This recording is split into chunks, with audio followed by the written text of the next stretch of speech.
又係我啊！今日咧，我身邊咧有部 EVX。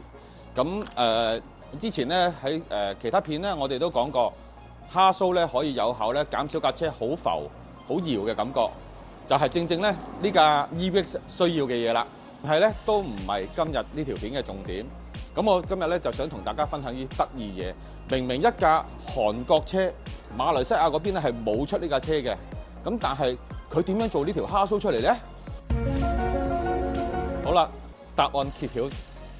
其實咧，韓國嗰邊嘅代理咧，就將一條原廠嘅蝦蘇咧，就寄去歐賽城嘅總公司，咁就進行分析，然後咧就做一條適合呢架車型嘅蝦蘇出嚟。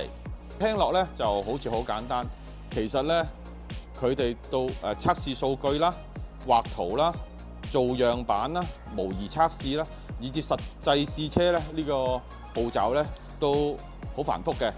最後咧，我就比較建議大家，如果你要用到呢個產品嘅咧，就最好揾翻間有規模嘅生產商啦。